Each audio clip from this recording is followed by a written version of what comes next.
Welcome to Nerdy Show, a weekly podcast dedicated to every facet of nerddom, from comics and video games to science and technology. If it's geeky, we've got it covered. Hi, I'm Cap. I'm Brandon. I'm Boar. And I'm Nicky. And how's everybody doing today? Good. We're great. So okay. Definitely very, very adequate. Boy, it sounds like it. Spectacular. Yeah. I'm sure excited to talk about the latest things that we've been watching and doing and absorbing from pop culture and science and technology. I'm not. Well, all right. Now, let me just cut to the chase. Last episode, we were doing a rundown of all the stuff that I did during my summer gauntlet of Comic-Con through Camp Fangamer, and didn't get to the Camp Fangamer part.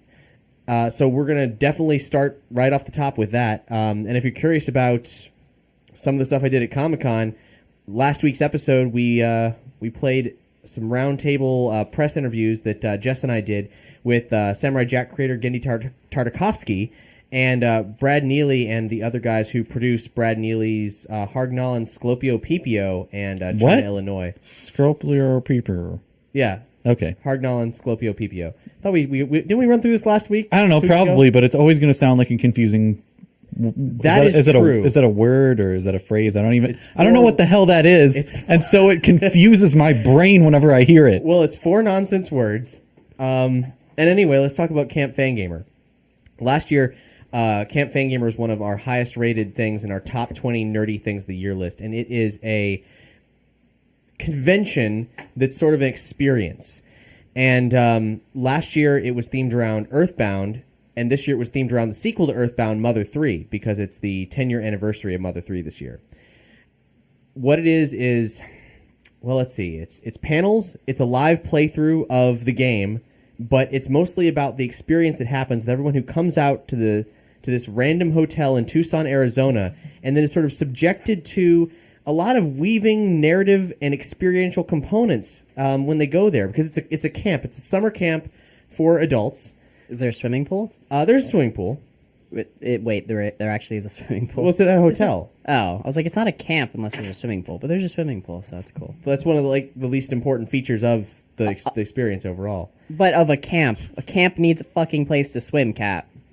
Continue. Fair enough. Continue. Now, last time, we had a very complex narrative where Pokemensch, one of the main antagonists of the Earthbound series, had funded Camp Fangamer and was meddling with it, just wanted to be liked, but was ultimately a bad guy, even though he was acting as though he was a good guy. Got shunned. There was a huge boss battle. I wrote a whole article on it, and you should totally check it out because, quite frankly, I've never experienced anything like it before, including this year, where it was a completely different experience. I'm going to be doing a write-up on this Camp Fangamer as soon as I possibly can. But it's different. Jeff Benson, the guy who puts it on, said last year was Woodstock, this year is Burning Man, which is to say that this year they kind of... It was like something that you wandered into and then were bombarded by as a participant of Camp Fangamer.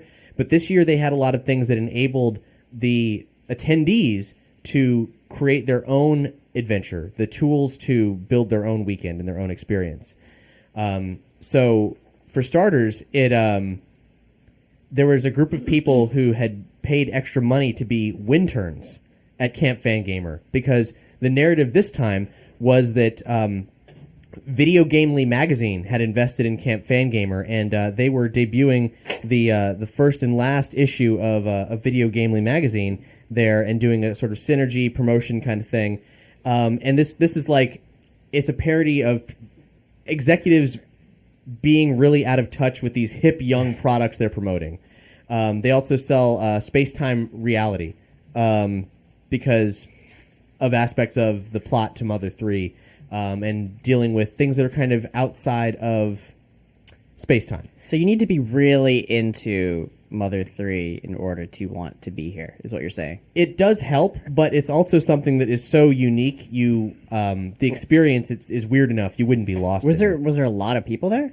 It was how many people? It was 12, hundreds. 13. Okay, yeah, 20. Wouldn't people. being really weird kind of make you feel lost in it? Like, I don't know if a bunch of random weird stuff was happening, maybe I might not connect to it if I didn't have the Also, if you didn't the know anything about background. like Earthbound or Mother, and just Right. You'd be like, if I "What's went to happening in this it, I place?" have heard of Earthbound and Mother.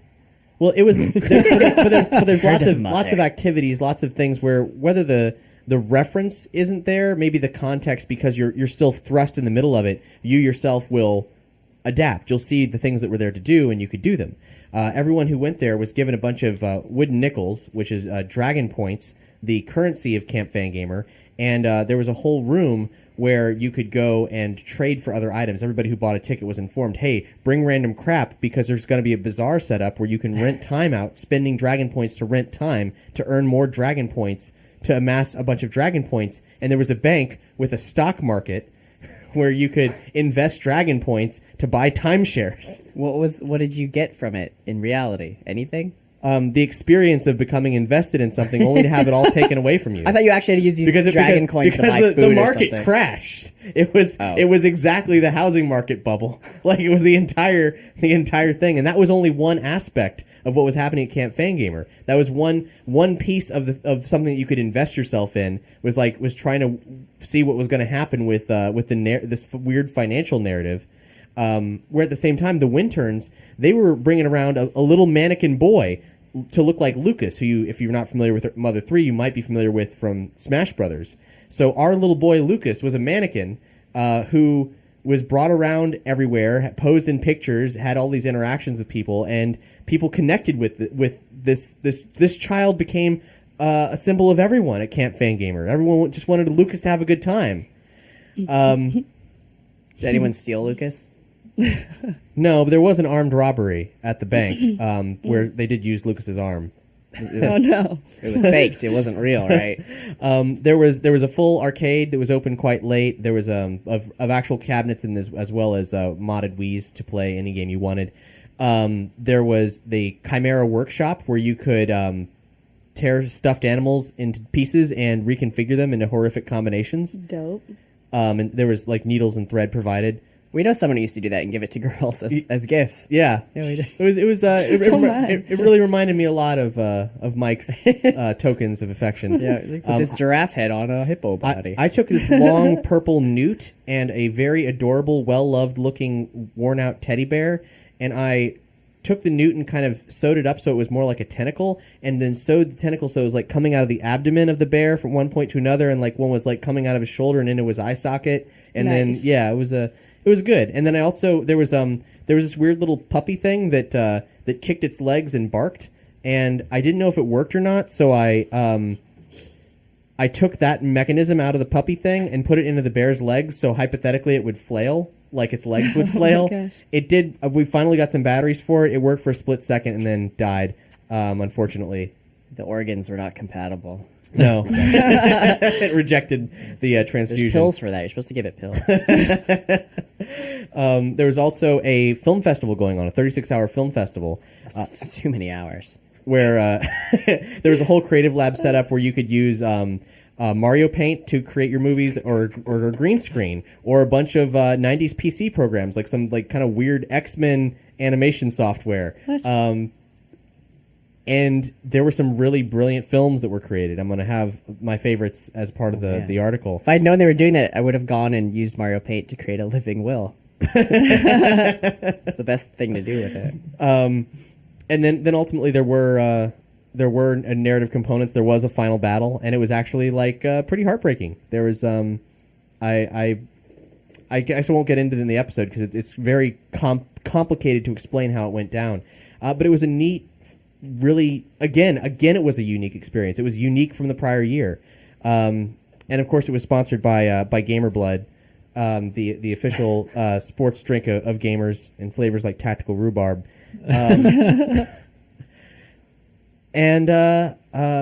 Shit. Ask me questions. I'm I don't have you've pretty much told me the entire thing. How many days was it? It was 3 days. Did they have Okay. any weird boss battles like last time? They did, yeah.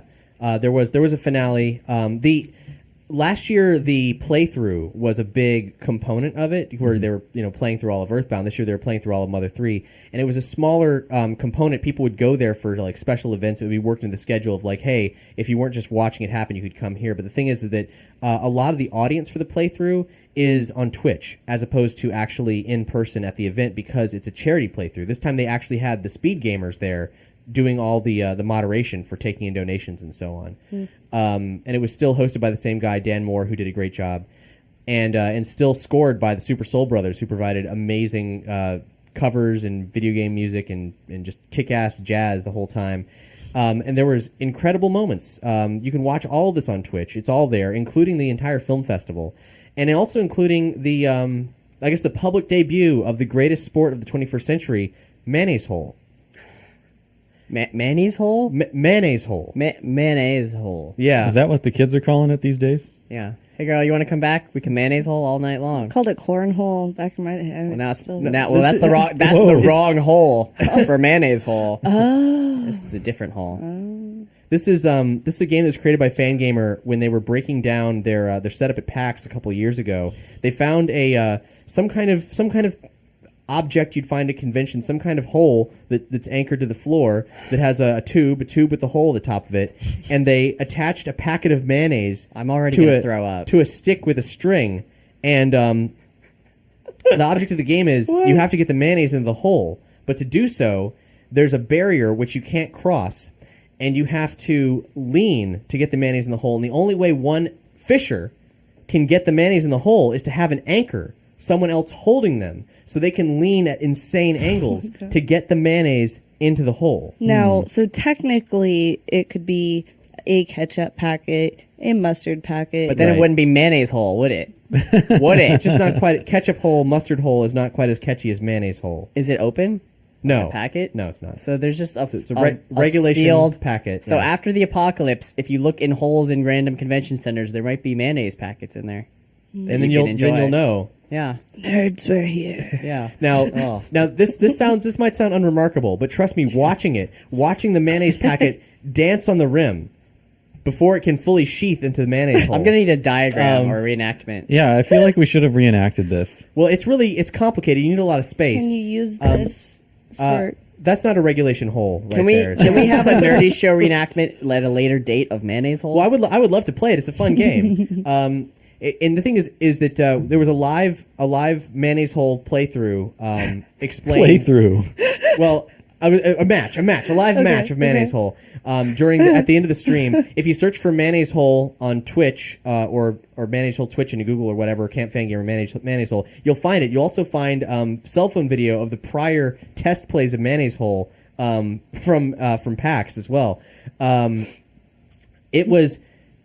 The stream did well on Twitch. It earned a great amount of money for Speak Your Silence, the charity it was for, but it went to the front page of Twitch when Mayonnaise Hole started because watching the packet dance in the hole, of course it fucking did. Internet. It's so suspenseful.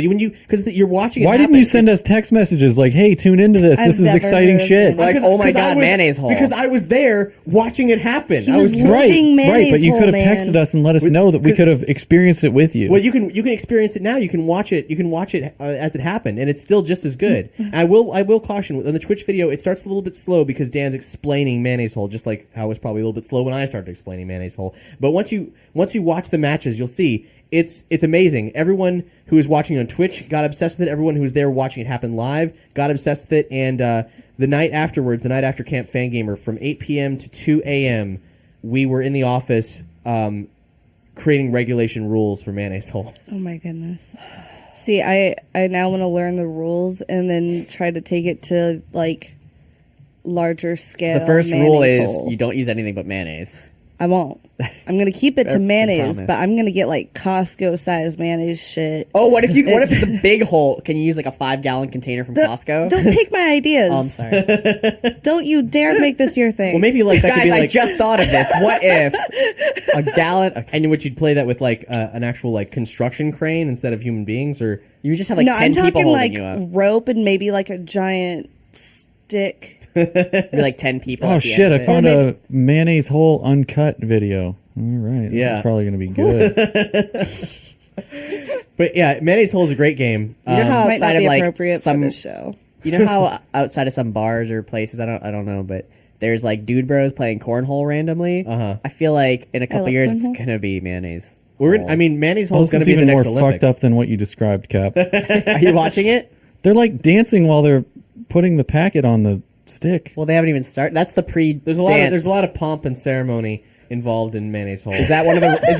Is that one of the rules where you have to like dance while you try to put the packet on the stick? You do have to have the ceremonial tie off of the rope around the mayonnaise packet. Well, I was You like, have to how the ma- hell do you tie the you mayonnaise have to have packet? the referee make sure that it's properly aligned. That the mayonnaise is evenly distributed. How do you get in the mayonnaise packet? packet off of the rope if you've tied it? If you're dangling Well, it over? you don't get it off the rope. You just get the mayonnaise into the hole. Oh, I thought you like drop it down. See, I would have started twisting the stick to get the You could string have, like, to go higher Well, because that that's the looked thing, like slip knot. It is a long string, and that's on Yeah. purpose because twisting the string is part of the strategy. There's a lot of strategies in Mayonnaise Hole. But see, you'll have to change up the knot if we go big.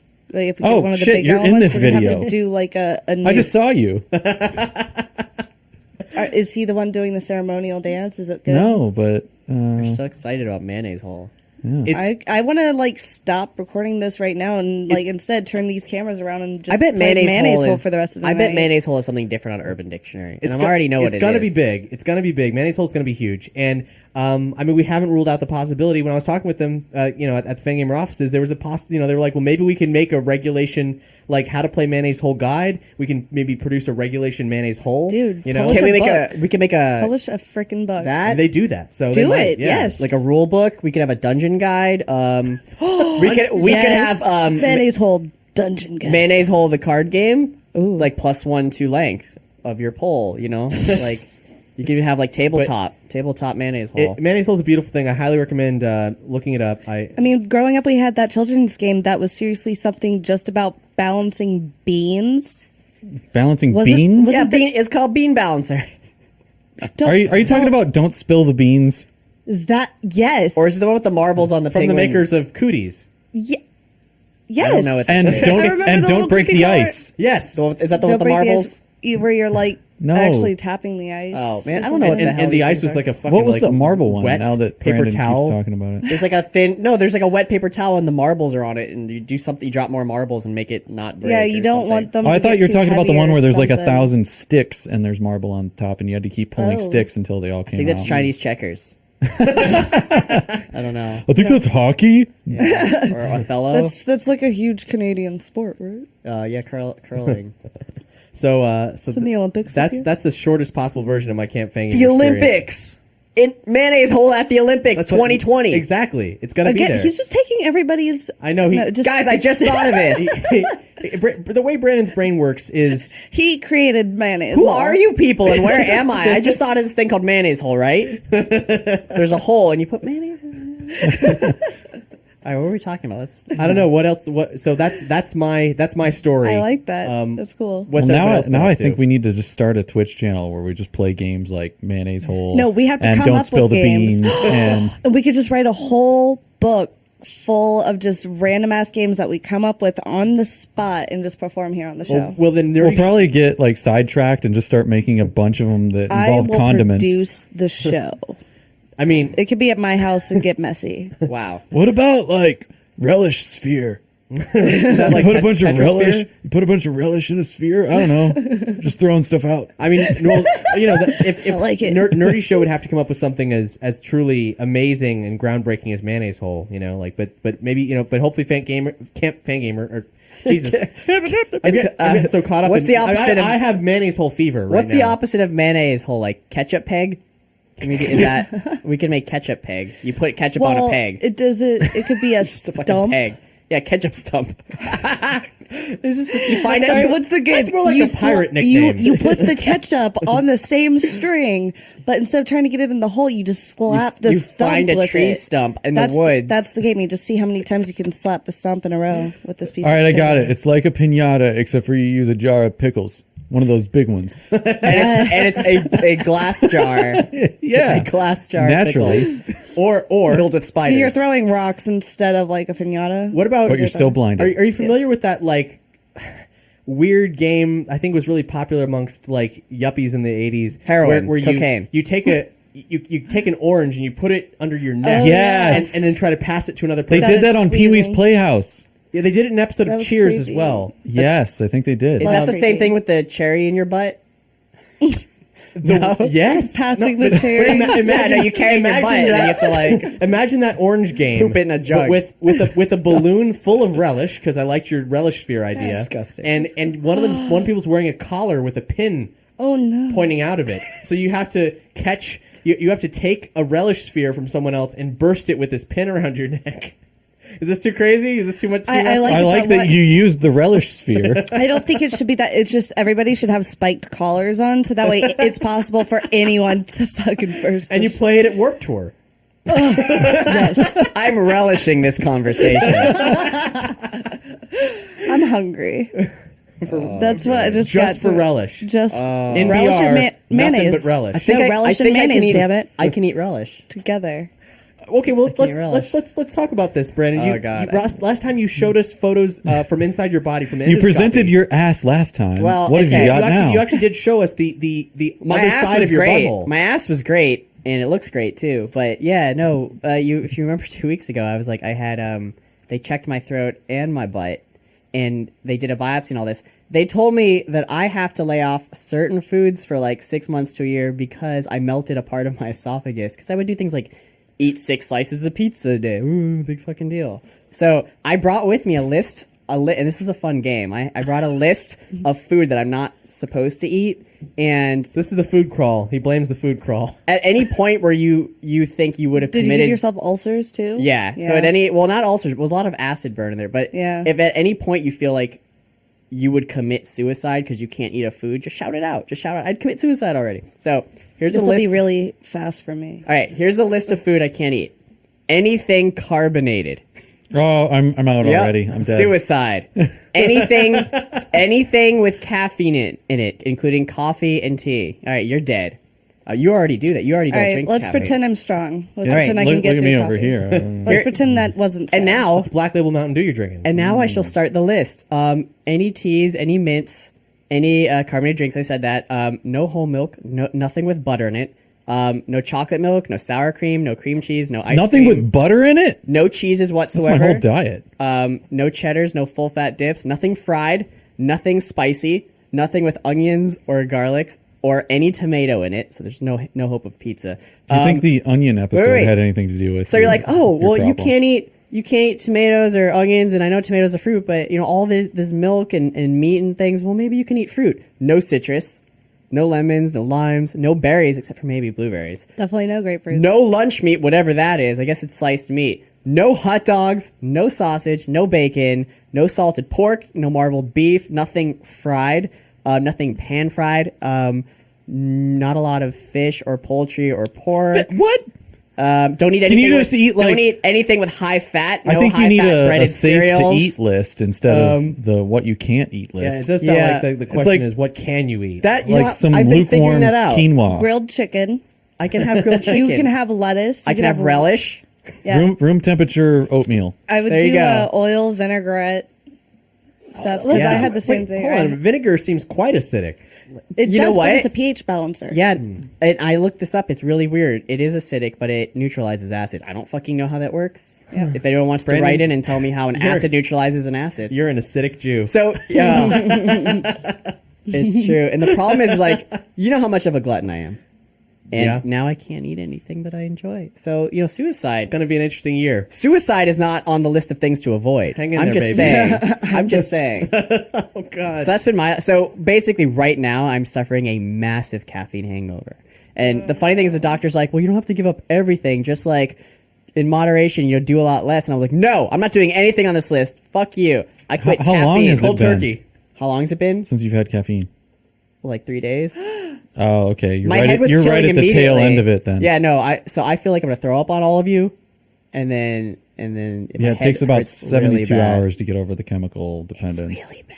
I've done it before. It sucks. Yeah. Yeah. And I was like, oh, I'll just drink some soda. Wait, no, I can't. Oh, wait, I'll just take some Excedrin. Nope, I can't have Excedrin. I can't have Caffeine. NSAIDs or caffeine. So What if you got it intravenously? Because it seems like it's got to be more of Well, a... okay, I put thought of some that in your too. drink. I thought if I just put it into my butt, I should be fine because it absorbs Well, quicker. that's in the same system though. Like that Yeah, would be you're still putting- that'd be your intestines. It would go to my absorbing it. bloodstream. and it'd have to be directly don't into your have to. bloodstream. Well, it's my large intestines, not my small intestines. Wouldn't it be better to just take the just get rid of the chemical dependence altogether? I just have a coffee enema? No. You don't understand how drugs work, okay? So that's what I've been doing. Now, you just said that it was your large intestine that had the problem, but you were advocating for putting caffeine into your butt. You don't understand how Yeah, intestines work. Caffeine enema. well, the large intestines will just start absorbing it into the bloodstream, and a lot of it will come right But back that's out. where you said your problem was. No, with the small intestine. Oh, okay. Yeah, then shove well, it actually, right up no. your butt. It's just the acid in my stomach. My intestines and my butt are fine. I can't believe All I'm right. saying this, but you know they make caffeinated soap. they do. Yeah. You No, can they said just don't do anything with caffeine. I even have a but you coffee shouldn't. You really shouldn't. caffeine body scrub for my legs. Grande latte enema Dude, for I Brandon. smell like coffee just coming out of the shower. It's terrible. But That sounds pretty awesome. It does. You mean it's terrible? Because then I just actually need coffee now that I've been teasing myself with the smell of it. It's just once I get out, I'm like, yeah, for real though. where it at? Where? Where's my coffee? So that's what I've been up to. What are you guys been I'm up truly to? sorry for your loss. Yeah, me too. Yeah, I don't know how you're going to deal with that, dude. I'm already dead. Oh, okay. Just a little bit That's on the fair enough. inside. No, I'm just fully. I have been initiated into the Squatty Potty collective. Woo! Yeah. Get yourself a crown, boy. you guys Where's are that- you where's guys that are still crown? like 30 years behind where I am. I Squatty It doesn't. Potty. I've got headphones and a hat already. I- This isn't working, but it does. When I got it, it came with one of these crowns that it's a little got a shitty, but I need to get on this bandwagon so badly. I You say can that every literally time get I'm- on it. It's right in But- the next room. I know, and every time I'm here, terrible things happen because that thing is just. We so can beautiful. film it for Nerdy Show. Perfect. But they were on sale is the reason I got it. Just- They were 40% off, and Cap and I both I lose upgraded. track of time. Yeah, I've been meaning to, been wanting to upgrade to the bamboo Squatty Potty for a long time now. Show the commitment. I started right at the 9-inch level too, so I'm yeah. already advanced. You guys getting like the handcrafted, custom made Dude, I love Squatty it. Potties. He deserves it. He's like. He's inspired me to get a Squatty Potty. Guys, I don't even need a Squatty Potty. I'm that good. Yeah. As you could see, my butt was fine. You Yeah. you it was showed very me your clean. techniques. Yeah, it was. I tried that once. It just didn't. Well, I'm not pretend you're I'm a not fucking as bird and you'll nimble. be fine. Like I'm not graceful. and So anyway, balanced. my shit is just changed now. So never the most never the amazing way? same, never the same. Jealous. Except for I don't know. Do you have to like just completely throw your pants somewhere else when you use one of these things? The 9 inches does make your pants touch the bowl. Okay, Yeah, 'cause, that's that's a reoccurring thing. Just like my 9-inch. it makes it a little bit penis. more complicated. 7 inches, that wasn't the case. 9 inches, yeah. Okay, I 9 inches. didn't know if that was like an intended. Hey, listeners, do you thing. know what a Squatty Potty is? Because I just realized if you don't, you're Dude, like, they know what a squatty. Just Oh, look it we up. talk about them Just all the look it up. time. yeah, So- it's a stool for your stool. So just, Am I the only one that gets 100% naked before I poop and before I why pee? your shirt? Because it's just weird. Sometimes I'll not leave it on. often. if something's wrong, if I'm like, oh no, You take your shoes off. You take your shoes off. You take your socks off unless you're in a public restroom. You leave your socks on because that's disgusting. I got the too much macaroni sweats. Yeah. Better get this off. Well, sometimes you're going to be in there for a while. You take your shirt off to air out, and then you hop up with just your socks on or not socks. I don't know, whatever. What are you gonna slip? You're gonna slip and break your ass. Or do you have Have those I ever grippy slipped? socks? Have I do you have ever the grippy socks? No. One day, Grandpa Brittlebones Brandon is gonna slip. It's and all gonna about be terrible. the center of Because he's not gravity. allowed to have any more dairy. He drowned in a pot of his own urine. I actually can go to the bathroom way easier now that I'm not eating every junk food item on this list, which was Because everything you're I not was shitting eating. anymore. Because lack You of know food. what? That is true. No, my poop just turned straight up green. It's weird. Anyway, You're just gonna be excreting phosphates in no time. yeah. And as an update to my World of Warcraft conundrum that I had, I settled on leveling up my Death Knight first and my Monk second. Can they use that sewer base? No, Neither of them are. neither of them can, but they're both undead, And I think that's good with some of the changes that have been happening in the expansion. So I'm not going to give that away for anybody that hasn't played it yet, but there's some big shakeups in the Horde. That's all I'm going to say. I've been playing Neverwinter. Still. Still. It's an MMO. I mean, it takes a while. Anyway, yeah, that's about all I've been up to. But we haven't seen Nicky for a while. Yeah. What's the latest? What have you been doing? Well, I've been playing a ton of Pokemon Go. I've been saving bats as of today, which is why, Hey, you saved a live bat. I saved a live bat because Like, twice? It'd be really difficult to save a dead bat. well, it was saved this dead It was basically. I saved it in the freezer. She said Pokemon Go, which is usually followed by fucking Zubats. So, Right. not a Zubat, actual bat. it was a true Pokemon's. Like, it was a legit true bat, not a Zubat. It's a true bat, yes. True bat. I was running errands. I was at a FedEx faxing things when this bird appeared, and all these ladies are like, "Oh my god, there's a bird inside." And I looked at it and I'm like, "That's a bat." And then apparently that just set one girl off. So She's screaming. She's like, "Oh my god, it's so bad!" she was not excited to be there any longer, but she worked and she had to close. So it was just like I tried talking her down. I'm like, "Look, bats are cool. It's just gonna eat the mosquitoes. It's a And tiny those have one." Zika. Exactly. I even used that. I'm like, with the Zika virus out, this guy's your best bet. She's like, "I'd feel a lot better if it was bird." I'm like, birds are more likely to actually attack you. So Yeah, probably. Yeah, for real. So I'm like, lady, you're just enjoy your Zika-free zone now. But then, That's what we need in Florida is more bats. yeah, but then it started flying around and smacking the walls and clearly trying to get out of the doors and stuff like that. Take this away from me. But yeah, so I got this bat out of the building. And, I was super happy with myself opening up the box and watching it spread its little wings and just fly off. I love bats. I think it was so cute. And then just one bird tried to attack it. And I was just like, oh my gosh, that was a close call. That would have been so bad. I would have felt so terrible if I just unleashed this thing and then also... Was it at the point, was it on the ground right now or in a box or flying? It was flying. Flying? It was going towards the tree when another bird was like, "Oh, hey, thanks for feeding me, bro." And then I'm watching this bat no, a giant crow's going at it. And then You delivered this bat into its own personal hell. dude, I thought I was doing such a great thing for this bat. And then I ended up just being like, "Oh, and here's your death." But The bat died? No, luckily it almost did. I was just sitting there trying to shoo the birds away, but it just kept flying the bat. But then the bat ended up two birds went after it. I'm not entirely sure of what happened. All I know is I just see it fall out of the air and slap the concrete ground. And then the box I already had it in, I just ran back over and recaptured it. And then I just took it home with me like a weirdo, carrying this box. This one lady from the store was even filming it. But then this bitch is crazy. We're gonna see that on YouTube later. Probably just Look at this crazy crazy bitch. bat bitch. I'm going to look that up right now. Crazy bat bitch. Probably. Put FedEx FedEx. crazy bat bitch. Okay. FedEx bat. You're gonna fall into an internet hole, Oh god. which we can Is it put a- mayonnaise in. Good. Can we put mayonnaise in the internet hole? There you go. Maybe you can make a flash game for Mayonnaise Hole. No, I'm gonna put a hole in a monitor. Anyway, But anyways, I ended up taking it back. It was definitely discombobulated and stuff, but eventually it was able to fly. And luckily, I think my mom actually took a lot of video of it. So there's a video of it crawling into my glove after it crashed the first time it tried flying. I almost wanted to keep it, but I was like, I have a cat. It's going to get eaten. No matter what, as long as this thing stays with me, it's food. So I had to let it go. I think I can eat a bat. There's actually But it flew away. It was fine. When it stopped being stunned, it flew away, right?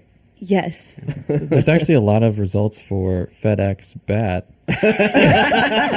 but none were uploaded today. So Okay, good. So not yet. Cool. Wait, cool. I don't understand. Do you mean bats inside of FedEx and there's just a bunch of videos for this? Yeah. How? Why is this such a frequent thing that there's bats inside of a FedEx? Is someone just sending packages with holes in it and they're like, "Ooh, there's bats in here." No, actually, I don't see any Jump from out. that particular circumstance. Yeah, I mean, Weird. it was okay. interesting. I was hoping it would bite me it would. And turn into a vampire.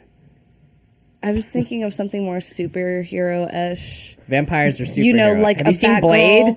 who actually had like bat powers. Okay. Bat No, nipples. like a Spider-Man, but with bats man for women. bat. What Like if you're Kirk Langstrom man bat? Yes. What if it all it did was mutate you, so you just had bat nipples?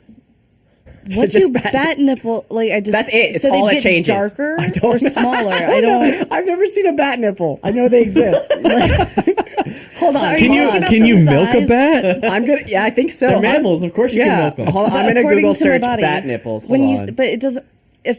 Even if it was just like no matter what it looks like, is it going to be relative size to my body, or is it going to be the same size as this tiny bat? the same size as a tiny bat. Just the same. Every time I look up bat nipples, it's Batman. in the bat Well, nipple yeah, suit, yeah. that makes sense. I just want an George actual. Clooney, why? I guess there's not a lot of people taking. Oh no, they're too tiny. You won't even. You'll have no nipples. You know what? I'd do it. Bat nipples, Yes. everyone. You'll get bat nipples. Oh my you god, go. I'm getting them like either tattooed or taken off. One of the two. She's getting Trade this it- tattooed, everyone. Tune in next week. What are you showing people? Oh, sorry. There's a really crude drawing of boobs with the bat symbol over the nipples. Ooh, which, by the way, bat nipples, spider boobs. Yeah. Okay. Yeah. That we had a conversation internally at Nerdy Show. It's been a reoccurring point of discussion over the years in Nerdy Show is that spider silk has been developed by companies increasingly as a material for consumer products. Like you might in a few years have a T-shirt made from spider silk. It'll be bulletproof, which really just means it'll be resistant to tearing. Because obviously it would, if you were shot with a bullet and the T-shirt didn't break, your body would be horrifically bruised underneath. So enjoy that. But spider silk is becoming more and more of a consumer product. So are there labs filled with spiders making silk? They've actually managed to create it synthetically, which is the real challenge because spiders were it was an invasive process. People really couldn't figure out how their bodies combine several chemicals into a protein or whatever it is as complex it's as that. quantum mechanics. It's just in their body. Their butt's just full of quantum mechanics. That's all. We'll get Quantum there, guys. mechanics. Yeah, It that's a grabs good one. grabs the materials out of another There's space and quarks time. and gluons and Yeah. just They're just in and out of there just constantly.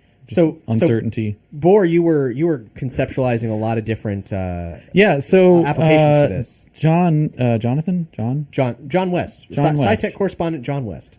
Yeah, he was talking about it. He didn't really link an article, but he said that they were going to be making sportswear and underwear with these things, specifically like bras. So I kind of in my head started thinking like, oh man, how are they going to market these things? So I came up with a bunch of different ways to sell these things. Some of them are pretty terrible, I'll admit, but here's what I got. I've got a few different ways to pitch these. All right, your tits are in good webs with Spider Bra. Oh, geez. So you're doing like commercials. Yeah, that's what marketing is. Oh, and she drew. And Nikki, Nikki's unique art what'd you mark style. up here? You got some. I see. I Spider drew- bra. These are Wait, did you draw the bra for the spider? yeah. with Yes. the spider wearing 8 boots. She came up with some visual aids They're to go Hunter along boots. with my slogans. All right, the next one. Don't be a recluse. Get out and huntsman till you're a black widow with Spider Bra. Wow. That might be too many spiders at once. But it makes a lot of sense. Don't be a recluse. Right, what- Get out and huntsman And hunt. till you're a black widow. Oh, Jesus.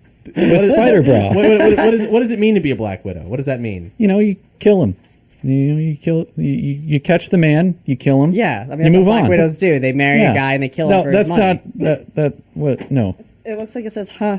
Yeah, it did. I was gonna do something else with that, but I realized that I'm really bad at drawing.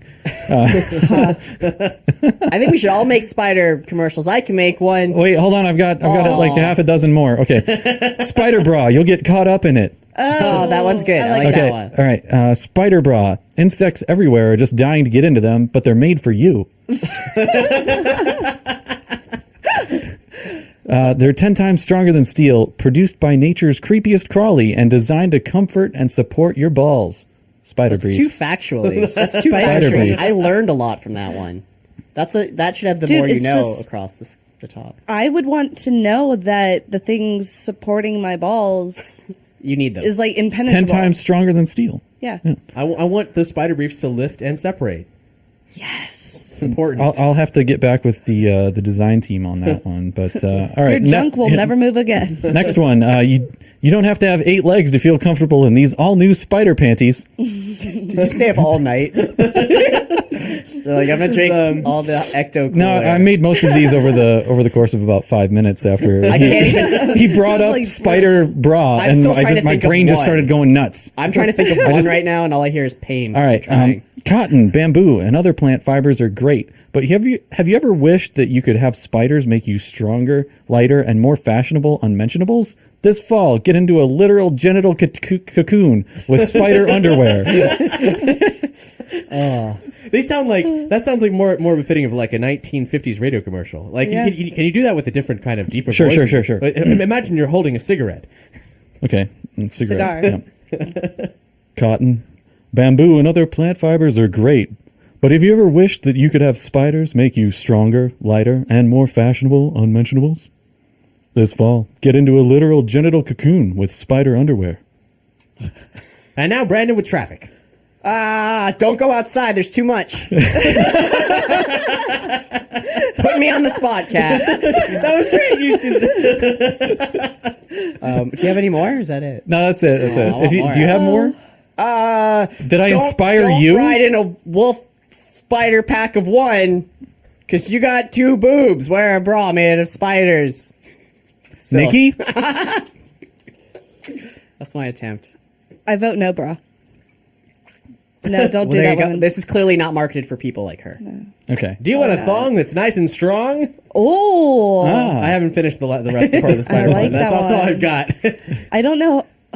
See, You can just give up. That's fine. no.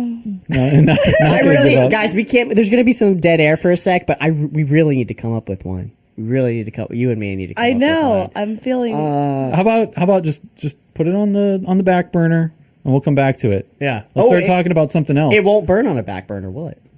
Oh wait, It it, will might. probably is catch on fireproof. fire. How can or, someone I mean, turn it's not fireproof. Sorry. By the way, guys, It's gonna. I have catch breaking fire. news. I have an update on the bat nipple story from when you get bit by a bat. Their nipples, I don't know if you can see this, are in their armpits. So have fun with that. Have fun with having weird, No. misshapen, tumor-looking nipples in your armpits. They're not for me to have fun with. No, well, they're not for you to do anything with. I'm just gonna come on this show and just be like, Unless you're having children in try your to armpits. see if I can do the like little nipple tassel spinny things. But they'll be in your armpits. Yeah. Armpit pasties. Woo! Oh, okay. Well, that was, Yeah. yep. If anybody, I don't know. I like to have nipples removed and see how well that goes. I just want to be a freak of the lady with no nipples, I like that we both That's had the thing. People we have had done that. Yeah, underarm people have done that. nipples and a genital or just have cocoon. them moved. But the thing Like is, take them off here, stick them here. the thing about that nipples been is they can grow back. They're one of the few parts of the body that like you have to be careful if you super destroy it. But like I heard a story of a person having their nipple like accidentally torn off via some sort of awful situation. I don't remember what this was. Okay. And it grew back. You do know why that is, right? Because from in the past, from like 2 million years ago, we got mixed somehow with lizard DNA, and there's little sacks of lizard DNA in the nipples, damn in the lizard areolas. The areolas contain lizard DNA. That's why they can No grow back. part of me is no goddamn lizard.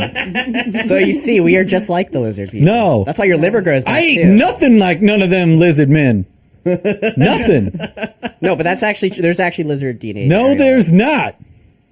He said with a Not unless completely you're straight face. Not unless you're one of them goddamn lizard men, which do exist, and you might be one now. Apparently, we're all one. He Sorry. knows a lot about lizards, That's how they get you. He only knows about birds. but now he's Sure. talking about lizards, so clearly Okay, well, something birds, changed. birds and lizards are kind of related, actually. If you want to go back, and no, talk about just it. like we don't have lizard shit in my nipples. well, you don't have lizard shit, just DNA. Let us hope none of us have lizard shit in our nipples. I really want. Look, cut off your nipple right now. We'll prove it'll grow back in like a couple Let's of cut years. off your nipple, lizard boy. I don't have nipples. I see one right now. They're hamster. It's hamster. I have hamster DNA. They're hamster nipples. They're really tiny. That I do believe. I don't. What were we doing? What were we talking? You should see how much stuff he can pack in his cheeks. Oh, Let's do it. Why don't you come over here and I'll find out? Hey, you want to put my nuts Why in your does- cheeks? Why doesn't everyone come over here and we'll find out? I would love to not eat those nuts in my cheeks. All right. So, Amazon, months ago, they announced, actually back in 2014, they announced that they were bringing The Tick to Amazon. As in, like, Ben Edlund's The Tick, the cartoon on Fox Kids, the live-action show on Fox featuring Patrick Warburton. They actually said in September 2014 that Patrick Warburton was coming back as The Tick. And then we found out earlier this year that, in fact, he's not. But he is executive producer, as is Barry Sonnenfeld, who was part of the original Tick production team for the live-action show. Him and Ben Edlund were teaming up to do a new iteration of the Tick live-action. And it is actually, the pilot episode is on Amazon right now. Weirdly, you have to vote on it to decide if we're going to see any more of this show. You can vote on Amazon shows? That's actually how they've been doing things. Can we do that on Netflix if a show sucks? Like, no, I don't want No, it. Amazon's the You only one can who does probably this. rate it, like do like 1 star and hope that they look and listen. They might, yeah. That would be one way to do it on Amazon, on Netflix. But the Amazon, they've actually had a couple shows like this. For example, Chris Carter, before the X-Files resurgence happened, had a show that was only slightly better than the new episodes of the X-Files that he wrote and directed, which is called The After, and that was a show you could vote on whether it would get greenlit or not, and it didn't. And Wow. here's the thing about this Tick. Bor, you saw it. Nikki, you saw it. What Yep. did you guys think? I thought it was pretty good. Like I wanted more. It didn't seem like there was enough of the. Crazy. No, there was Slapstick, plenty of random. crazy, but I feel like I want more to get a really good impression of it. But I liked what I saw so far. Yeah. It did feel like you said it was too short. I think it was too short. Maybe what we can all think is too short, but it actually felt like maybe it was an hour-long pilot that for some reason It was only 30 Was- minutes. they cut it. Yeah, Right, cut it exactly. down. Oh, okay. I see what you're saying. Yeah. I don't know. Like, I know that they knew going into this project that it was going to be voted on, but I don't know they knew it was going to be half an hour because it felt like it cut off in the middle of a scene. Yeah. Well, I mean, it most definitely did. What were you going to say, Nikki?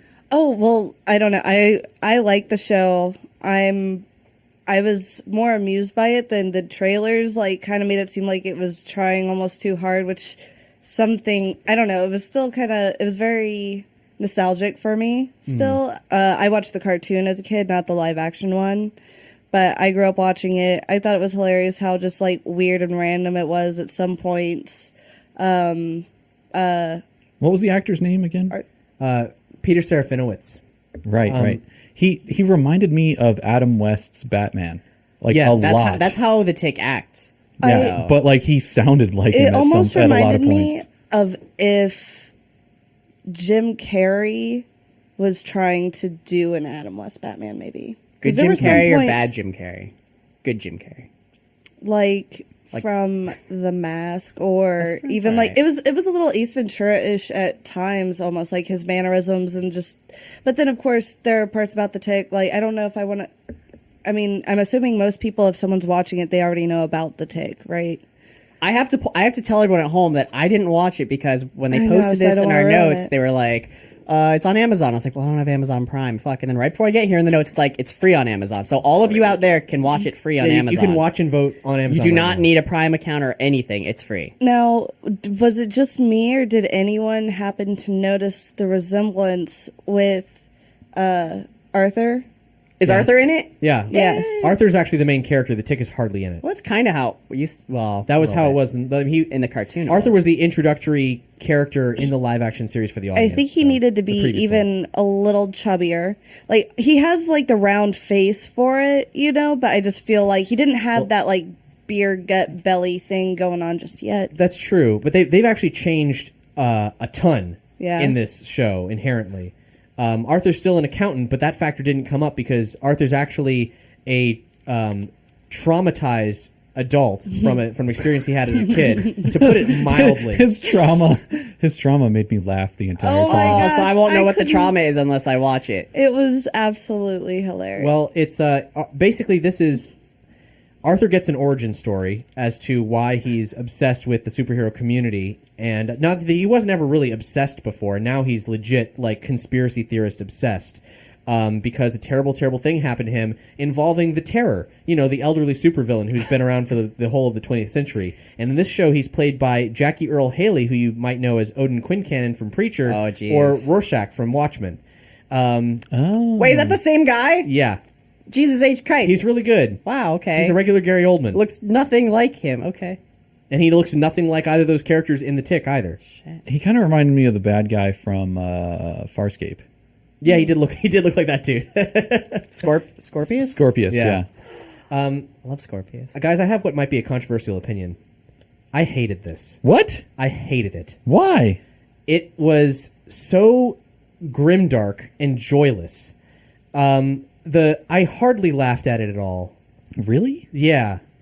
It was trying so hard. I think every scene with the Tick in it, I was like laughing quite a bit. And maybe that was the problem, that we got half of an episode in which the Tick constituted like maybe 5 minutes of screen time.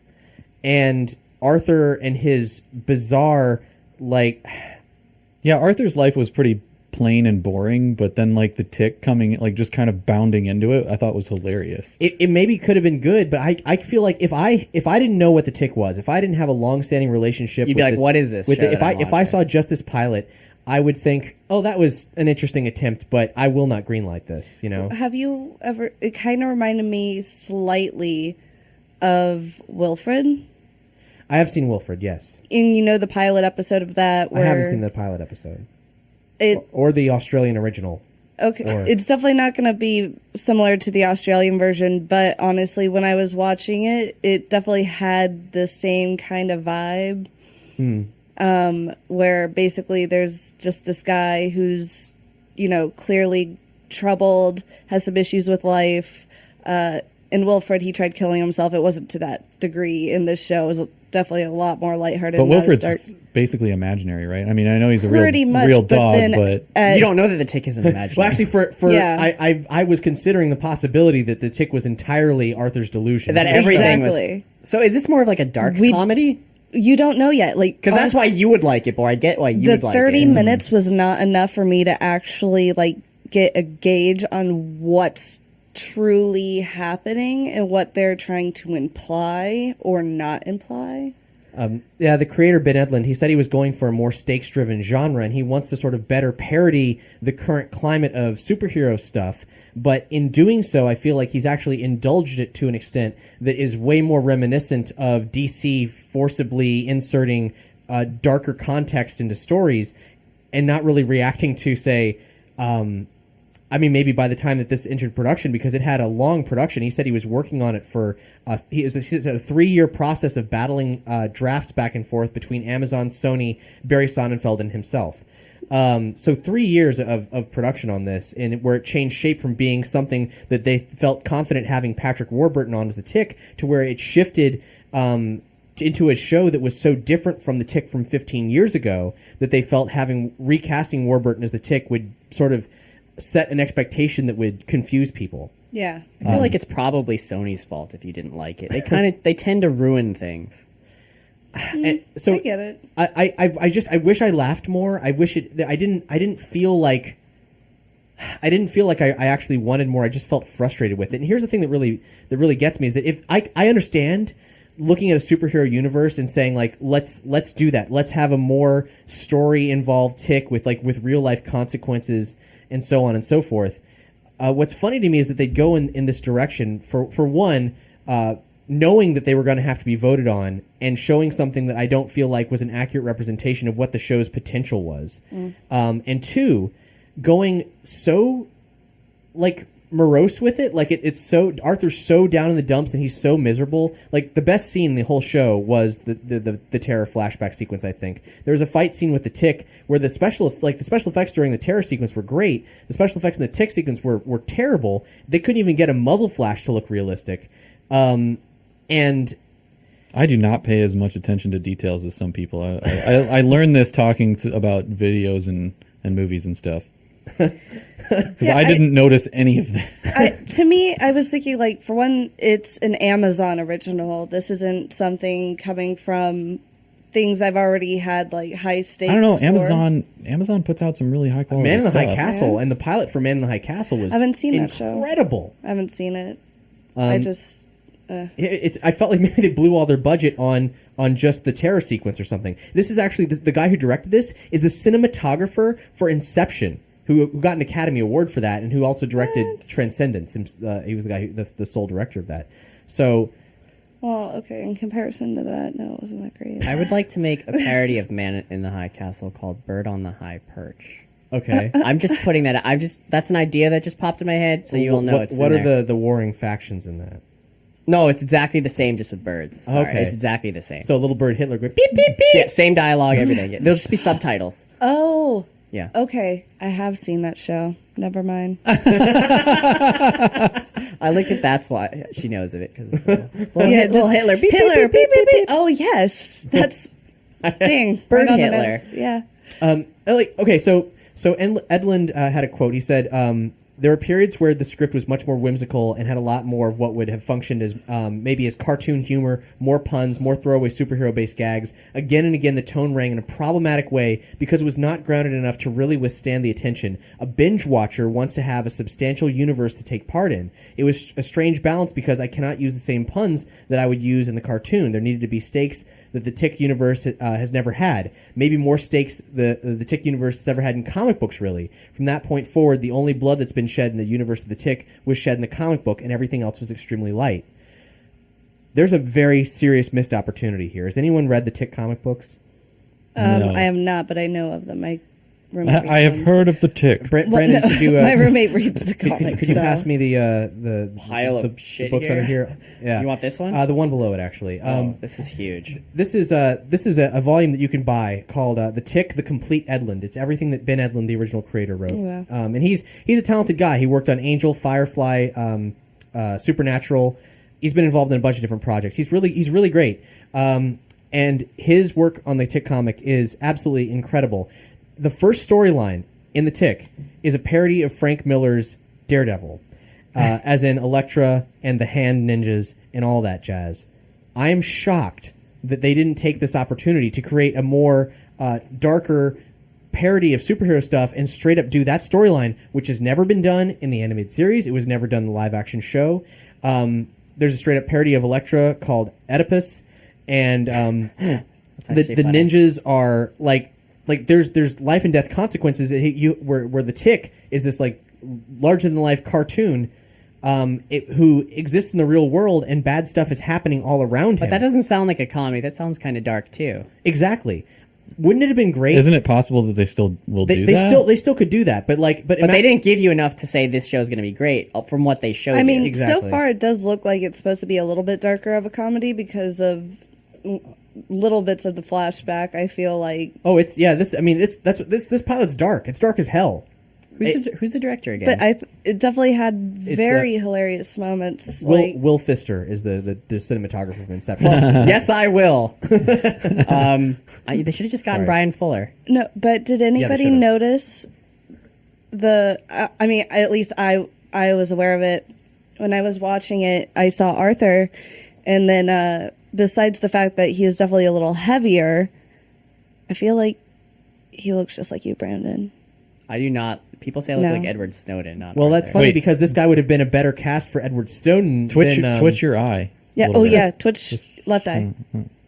Yes. No. It's right there. I thought this Yeah, was a weird, there you go. a weird note. Arthur has a tick, Yeah. Oh, I get it. I see what they did there. which is one more reason I think the tick might be all in his imagination. Yeah, I think he's just straight up loony, just like kind of like Wilfred, where it's like it's very real to him, but other people see it as something totally. But who knows? Was the chair in it Chairface Chippendale? or Batman? Well, No other characters yet. or American Made. There were some characters. Is the Superman knockoff in the comic? Yeah. Okay. But not the one that they showed in the in Supremus, this, or- yes, not Supremus. So yeah, it's different, but and that Superman story arc was actually very briefly in the animated series for like a hot second, and then there was a whole episode dedicated to him in the live action show.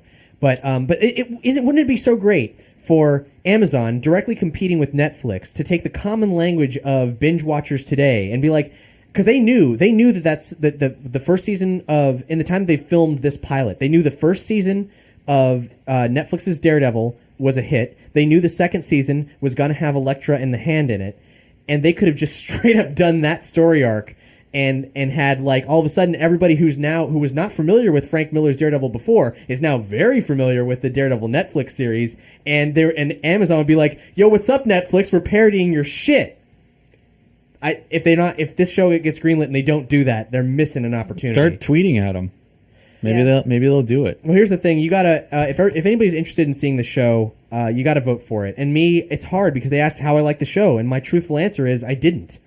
So did you watch any of the other competing shows? I haven't, and I especially don't want to judge the tick well on brand recognition when I don't even know if these other shows are. I Love Dick starring Kevin Bacon and Jean-Claude Van Johnson starring Jean-Claude Van Damme. I'm voting yes on that anyway. I am don't need to so watch excited it. to go home and watch it. Sadly, I didn't get to watch. So it's the 3 episodes, the 3 different pilots. Supposedly, all of them are supposed to be comedies. Of course, they have like one's more like superhero comedy, a little more, out there, where one's more of a romance life comedy. But honestly, I watched I Love Dick. I was really thinking with Kevin Bacon and what's her face from SNL and the title I Love Dick, it would have had way more comedy to it, but unfortunately it just had really awkward old people sex scenes. And like there was a lot of not, at least for the pilot, there was almost no comedy. I don't recall laughing at all. I think there was one scene where I was like, a drama is the new comedy, I see. Yeah, I don't understand why they're listing it as a comedy. But then the Jean-Claude Van Johnson one looks absolutely hilarious. The premise is, what if Jean-Claude Van Damme was actually a private military agent of some kind? Oh my God, I want to vote that yes right now. But then, of course, now he's coming back and he's old and he's trying to do... No, it's hilarious because there's like just in the trailer, you see him trying to do like, his old split and shit. He tries to like do that, but then he only goes down maybe 40% of the way. Oh, this is depressing, actually. It looked hilarious, and then he just gets jumped by a bunch of people. But then, of course, I think he's supposed to like still be able to kick ass and stuff. But it looked super funny to me. Yeah, I haven't been able to see it yet. Is Amazon doing that thing where only one of these shows will be voted on? I don't know, actually, because doubt it. When you go to the voting page, and we'll link to it on this episode's page, it asks you, what have you watched? And then you can independently cast a review for all that. So it's not saying, out of these 3 things, choose one. You can go back there again and again and vote and give your full opinion on each of those different Can I just point out that, it's really weird that I'm the one that likes something and you and other people are the ones that hate it.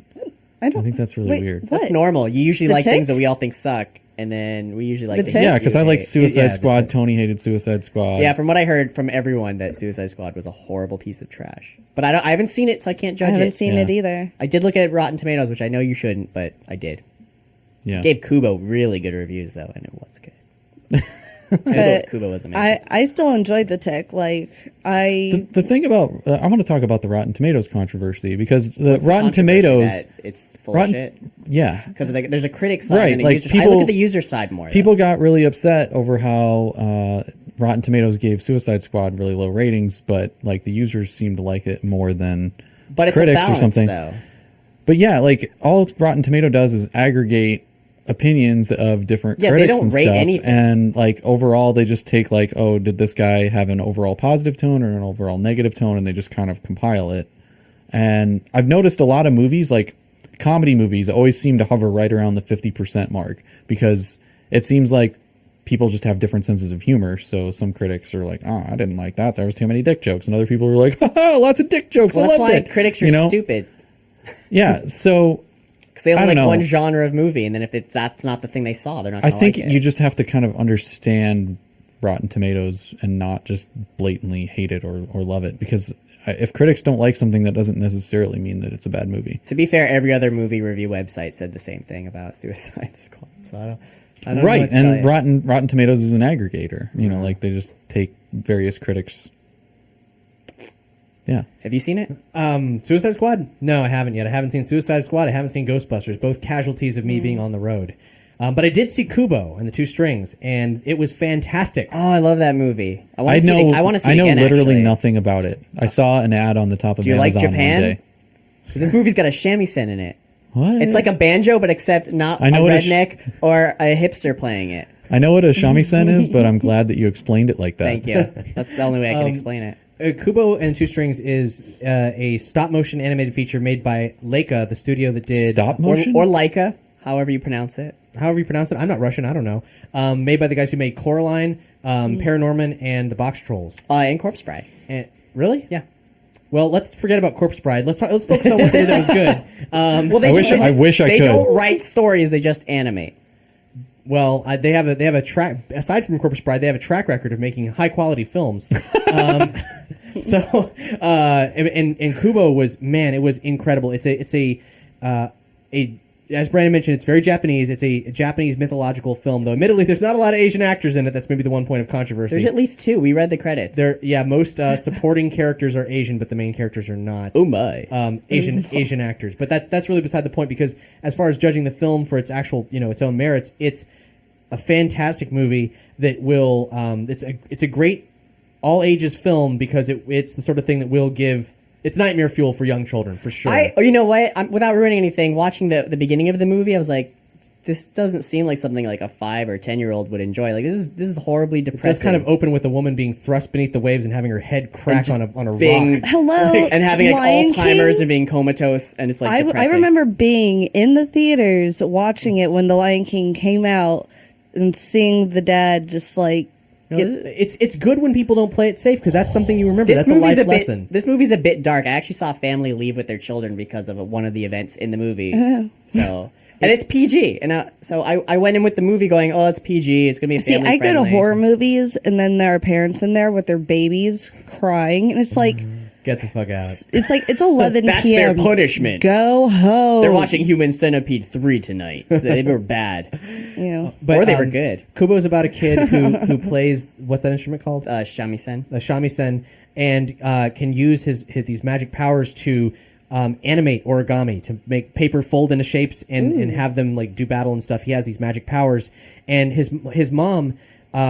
She came from this like sky place at the Moon Kingdom is what they're called. Basically the heavens. Oh, like you do. Yeah, and she fell in love with a samurai, and they had a baby, and that baby's granddad took the baby's eye out and was trying to get the other eye, but they managed to escape, and she's been living in this hilltop with him for like forever, and he can't go out at night. And then bad shit happens. Yeah, and it's actually, the movie's kind of really depressing. It's the themes all surround death.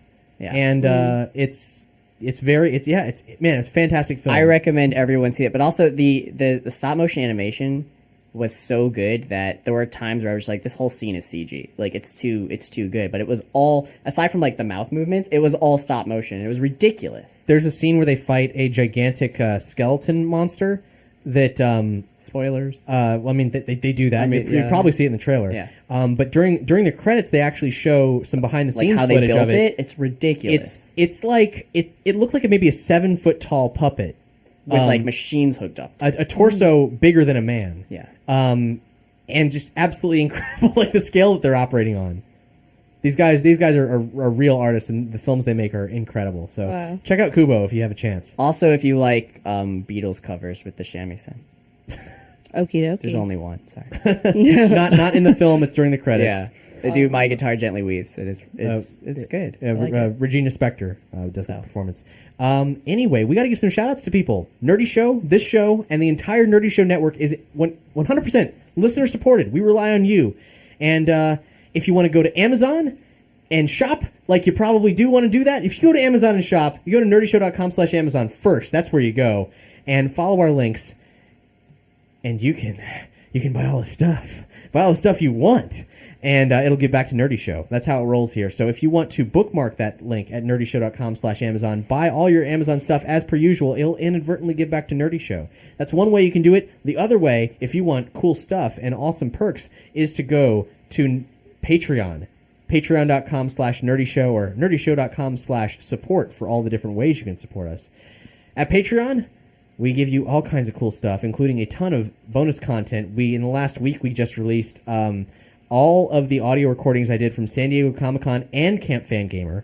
I did a panel on the subject of the Quintet trilogy of Soul Blazer, Terranigma, and Illusions of Gaia. They're themes of the death and resurrection of the world and how that relates to ancient and modern mythology. Did you say quintet? Quintet was the company that produced those games. Oh, I was like, does that mean there's 4? Okay. 5? Okay, It's anyway. a quadrilogy. Yeah, but, sorry. And also a panel I did with musicians who either have been influenced by or have adapted the music of the Earthbound series.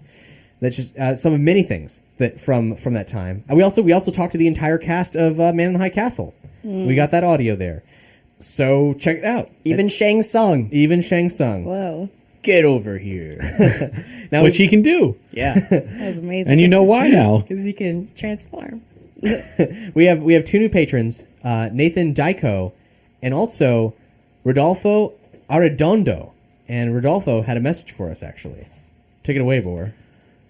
He writes, I just wanted to let you know that I'm pledging to you to support the guys at Flame On Podcast. They put together a very special show presented from a unique perspective. The spice must flow.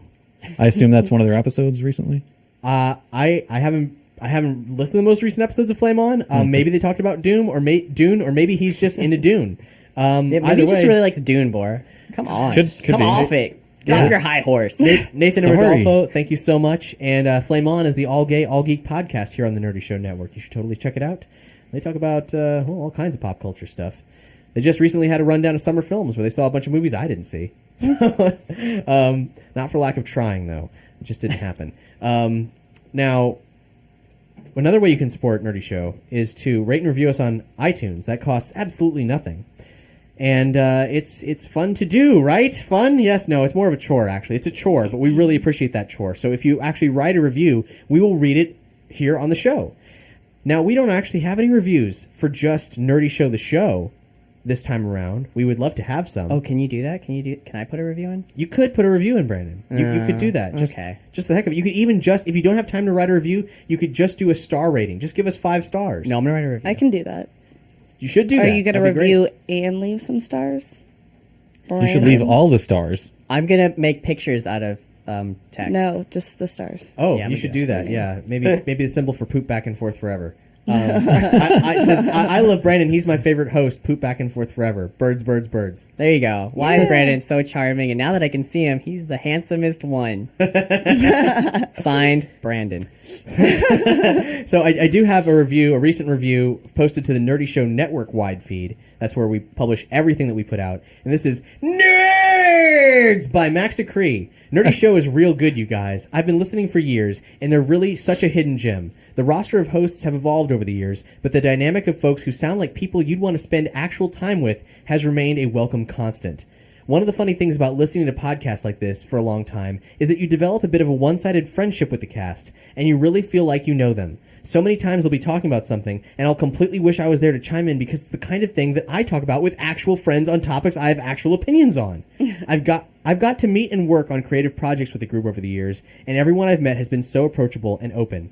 I don't have time to listen to every show on the network anymore, but I can assure you that they are all worth your time. The interview shows are phenomenal, the regular episodes are great, the microsodes are fascinating, deep dives into niche topics. It's the best. Hashtag get on it. Can we put that quote that everything he just said on the front of the website, That should just and then be the use it as an banner. advertisement for other just Well, put it on it's other 3 websites? paragraphs, so That's it's not fine. a good pull quote, but it is full of great smaller pull quotes. Paraphrase it. And Maybe, also, yeah, we could just minimize it, take the 3 best sentences and make it. He didn't include the hashtag more bore, so I thought that is that not trending anymore? also my favorite kind of friendships are one-sided, so that's cool.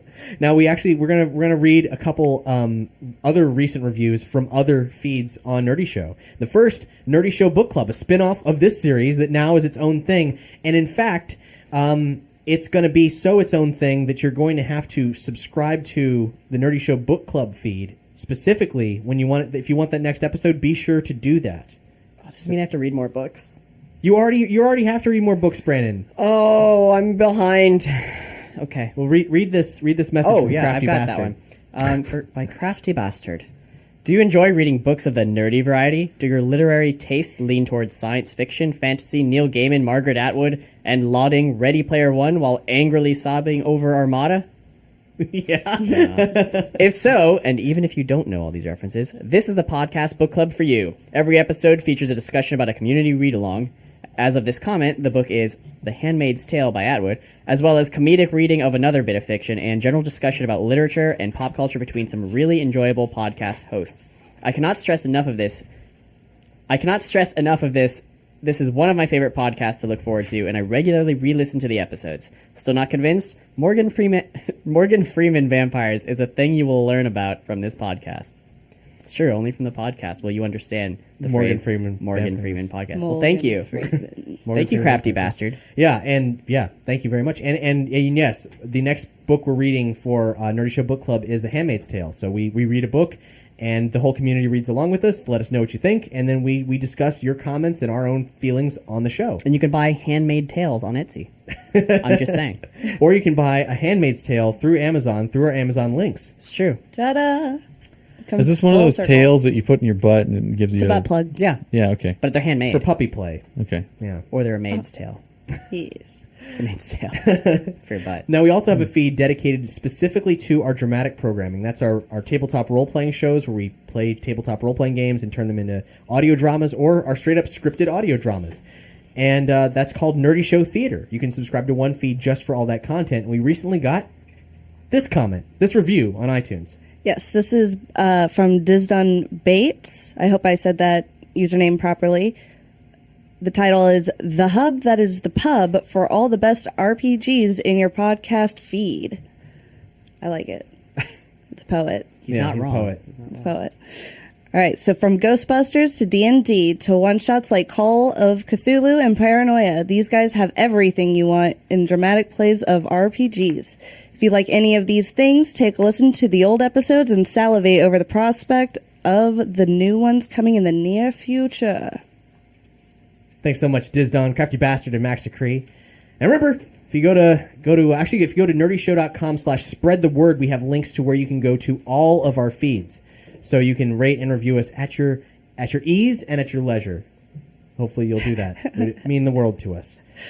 And another new way to keep up with Nerdy Show that we just recently started getting into is the Nerdy Show subreddit. That's true. We actually have. Oh, thanks, Brandon. Thanks for My crown fell off onto the microphone. Why did that happen? Putting it down. We have a question internally that we've been asking ourselves, and that is the nerdyshow.com forums. Do they serve a purpose? We know some folks go there. I go there a lot. It's my fault because I don't really participate that much, and I know I should, but I love me. the forums. I have a lot of good discussions there, but a lot of places these days are taking down their forums. For example, BioWare recently entirely took down their forums. Lots of organizations are removing forums. I like the format. What do you replace them with? Well, that's what we're trying to determine here. So we've opened up a Nerdy Show Reddit to see if that's a subreddit. Yeah, yes. to see if that's a thing. I feel like lots of forums are, because even when I was making sites, I thought forums would be great and perfect for things, but then people are telling me, like, people don't use forums anymore.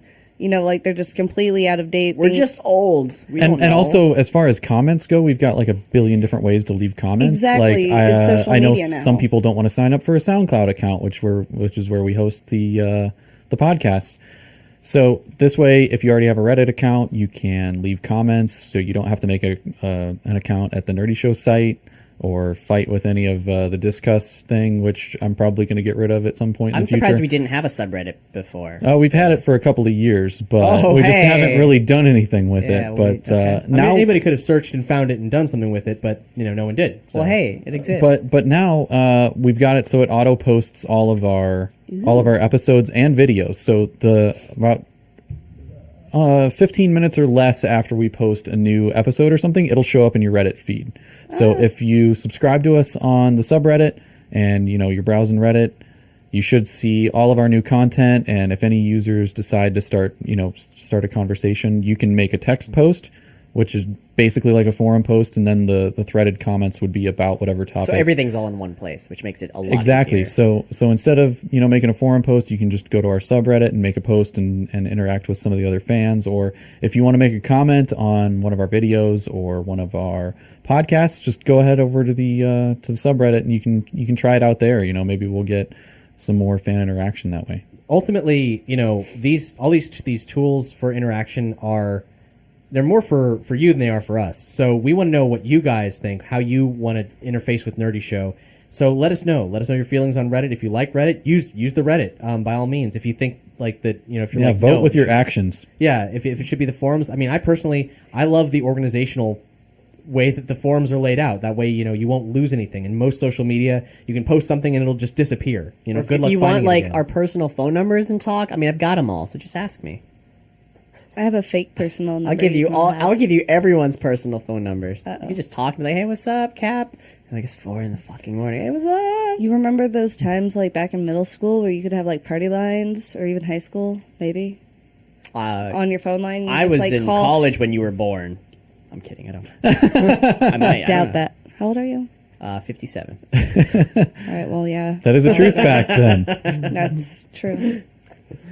I look good. I don't know You what, do. what is a party line aside from Well, a conga 1-800 call party line. Oh, yeah, no, not that kind of party line. It was, all right, so you would have, where you could have, like, two people on the phone at a time. Like, you could have, It's a conference call. a Right. conference call. Okay. Call then- a 3-way. Yeah, okay, so you would have three-way call, and then that person would three-way call, and then that person, so then there'd be, like, 8 flipping people on the phone at the same time, and we'd just talk for hours for whatever reason, because we're lazy. We didn't want to go out of the house. This is the major. The 1990s, loophole. everybody. Yeah. Or was that when it was? Early I 2000s, probably- late 90s, all the above. For as long as phones existed until recently. I remember call Yeah. waiting. And now it's like, how is there even three-way call, like conference calls? Dial down the center. What? 1-800 call ATT. Yeah. Does that still Oh, work? Try it Jesus. out. Give it a whirl. Yeah. Well, how do you remember that? 10-10-220. Because in the Make long distance calls for free. in the original Rules of Attraction DVD, the a film that's a Bret Easton Ellis adaptation. It's like the same guy, the guy who wrote American Psycho. There's a audio commentary inexplicably by Carrot Top, who's not at all in the film. I guess he was there in the recording studio where they were recording audio for the movie. So they just had, hey Carrot Top, why don't you watch this movie you've never seen before and have nothing to do with? And the only part of it that was funny, at least that I remember, because I watched this commentary. I mean, like, what the hell is this? Is that there's one point where Sean Bateman picks up a phone and Carrot Top goes, "Oh, dial down the center." And that was the funniest thing Carrot Top's ever done. Dude, he comes into my work sometimes and scares the shit out of me. He's really nice. I thought he to talk to. moved. I mean, No, when you, I he's still didn't in say, Motor Park. I didn't say we weren't friends, but like, I know he listens to the show, so I apologize, Carrot Top, but he is jacked. Does he? I've He is heard. huge. And I like He the listens color to that Nerdy Show? I say things, boy. Oh, I was like, I like the color you added to your hair. Why had, didn't like, you- it why was didn't like you red, pitch but then it he to had him? like a couple like rainbow streaks happening underneath. He was on his Vespa just driving by work like, I haven't seen him in a little bit, so he might be. From now on, it if you might be an see overdose celebrities, even if issue. they're like sea level, tell them about Nerdy Show, seen so William that way Dafoe, we like, can, 3 maybe they'll times. tweet about us or something. Have I pitched my Carrot Top film idea on the show yet? I feel like I remember something about it, but my memory is so bad He that lives I in don't Orlando. He actually will find remember you. about Do it. not. He will kill you. No, this He can is pick you up this and is a- crush you. This is a genuine pitch. I've never the most. I love Carrot The Top. most interaction I've had with Carrot Top was watching this DVD commentary, which he clearly didn't want to do, and I was listening to only out of curiosity. So that doesn't really color my relationship with Carrot Top. Okay, I don't have any opinions on him, but he did at one point make a film that I've never seen called Chairman of the Board. Oh no, I've heard of And it. and Chairman of the Board is about a guy who's like he's a surfer who somehow gets thrust into a corporate situation. The poster is him on a surfboard going through like an office corridor, right? Okay, so here's my pitch for a bad on purpose thematic sequel to Chairman of the Board. It's called Surf's Up, but like a medieval surf. So it's about I remember this idea. I think I do too. I don't. Yeah. Have we had this on an we- episode? I don't know if had it was. this- I mean, I've definitely We've had this talk between us, but I don't know if it happened on an episode. So it's like Monty Python and the Quest for the Holy Grail, but with Carrot Top discovering surfing and teaching surfing to people in the Middle Ages. And that's all I've got so far. But I'll make a spec script if he's interested. You I'm know? sure they have really good waves. And I have a lot of connections in the film community, so So we can make this happen. Just Surf's Up, the thematic sequel or the spiritual sequel. Really, it's not thematic. God. It's spiritual sequel to Chairman of the Board, made purely based on people. I mean, the general purpose idea would be people will see that this is a film and be like, oh my god, what the fuck? That's so random. I'll go see that. That's the idea. I mean, that's the whole premise. I really want to make a sequel to Black Knight, but that's just my own personal thing. Wasn't there? I think the one where Martin Lawrence's works at a Renaissance festival gets sent back in time into real medieval times. I think there was some kind of like really bad sequel. Not with Martin sequel. Lawrence. No, I don't think so. I need Martin Lawrence and possibly Will Smith. Bad Boys crossover. Boom. Anyway. Blacker Knights. Yeah. Dude, I would watch that in a heartbeat. Oh, no, that would be inappropriate. Yeah, no being inappropriate here. I'm like, bigger, blacker knights. Sure, why not? Cards Against Humanity would do it. All The right. bigger, blacker box. Now we had a lot of great topics that we wanted to discuss in this episode. We're running out of time. Oh, no. Does anyone have something they want to dive in with here? No Man's Sky. No Man's Sky. That's what we should do. So here's before Boar rips into it, and he rightly so. I actually so. can't rip into it that hard. Okay. I just know about the controversy because I haven't actually played the game. See, I don't know what the controversy of it is. I've just... Well, let's describe No Man's Sky off Let's the bat. start off. Okay. This game was debuted at E3 several years ago. At the Sony conference. It's made by a really small development company who used a lot of math and algorithms to try to procedurally generate basically an entire universe. Like planets, the actual size of planets, animals that move around, factions, ship battles, flying, like taking hours to fly somewhere or upgrading your ship to not take hours to, like everything was supposed to be included in it. And you got to play it for a little bit. Yeah, well, and you own it, so you've played it quite a bit. I played it like at least 30 hours, and I've been having fun with it a lot. A lot of people say it's a bit repetitive, and there is truth to that. There's also a reason for that. But how was your experience? I loved it. It reminded me a lot of the first time playing Minecraft and thinking, holy shit, this is so big. It's so huge. I'm here. I'm just a little lonely, scared person on a planet. I've got to gather resources. The planet is 100% random. Like you can't even scan things yet. Like you have to rebuild that. It doesn't really hold your hand. You got to figure out how to do stuff. You got to rebuild your ship.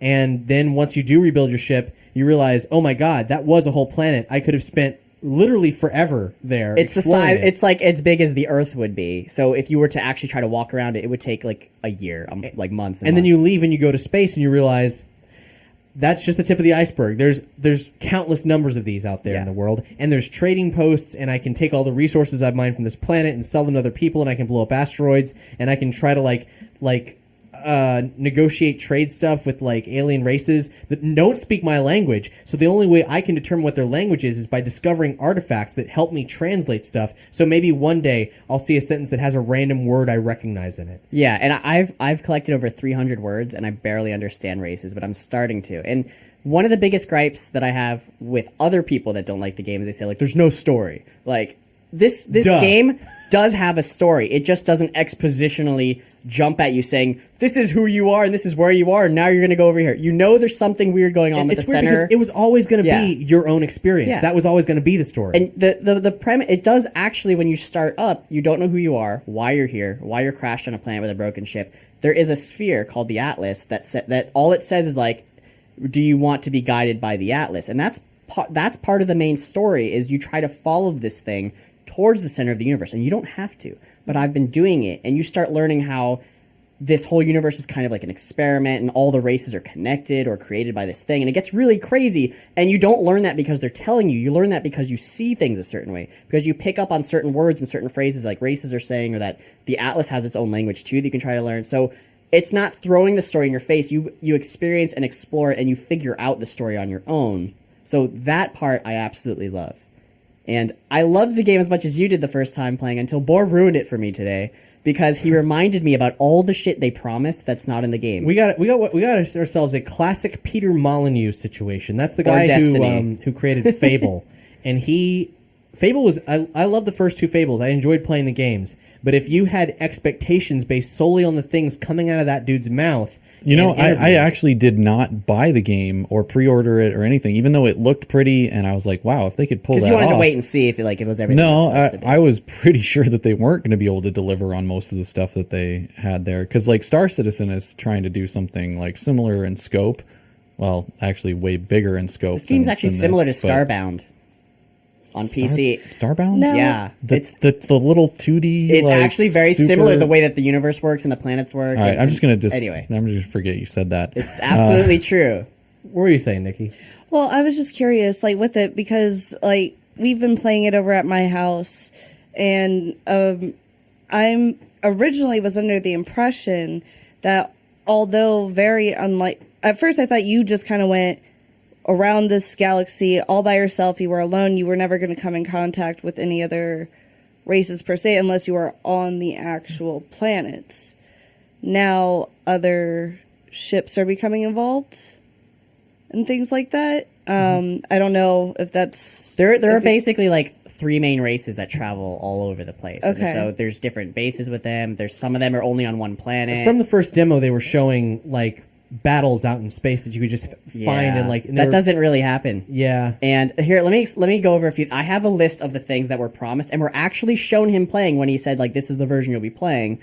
So let me go over that list. And there's a website, if you want to get really dig into it, called onemanslie.info. So he said there'd be planetary physics, and what that is there's night and day cycles, the planet rotates, and the planet orbits around the sun. So there are night and day cycles, but I was staring at a planet, and it doesn't fucking move, and it doesn't rotate. So that kind of pisses me off, because in the beta that people were playing, you could land on a planet, and then when you went off the planet, like the base you were going to go at was not there anymore because the supposedly planet was the rotating. suns are part of the skybox too. They're not actually like Exactly. You things. can't get to them. Yeah. The other thing here, okay, so ship classes with meaningful differentiation. So the different ships you can find belong to these other races, and you can try to barter with them and find them. And each race is supposed to have, the faction points, and all their ships do different things.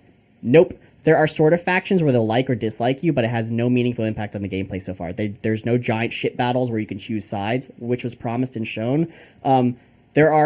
All of these things are in the game, and they took it out, and I don't know why, because you can see leftover menus. Like on a ship, it'll say like how strong the weapons are, how strong the defense is, and then how strong like the scanning technology is. The scanning technology is always at 0, and there's no way literally to make it any better. So it was in the game, and they took it out, or it wasn't ready. So the race that I really like, they're supposed to have better like scanning and scientific technology with their ship, or faster. No, they're all the same. I watched an 8-minute long video of the guy, one of the lead creators of the game, just straight up saying things that actually just, people would ask him yes or no questions like, is this going to be a thing? Yeah. And he would say yeah, and then elaborate on it. Can you land on asteroids? Yeah. Nope. Can you trade with I think freighters? they asked if you could land on comets. Yeah. too. Can you trade with freighters in space? I've seen freighters in space with cargo that I can blow up and try to steal, but you can't land on them and barter with them. Can you just travel from one planet to another? Like just yes, it's out in completely space? seamless. The only way. No. I mean, like, could you just manually pilot? Like, oh, there's a planet that way. I'm going to fly that way into space. If you can see it, yeah. But the problem is, if you're going between solar systems, you have to use a hyperdrive.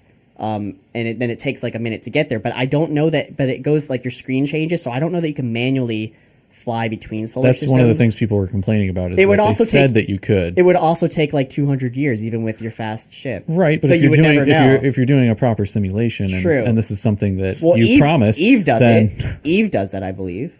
You can do that anyway.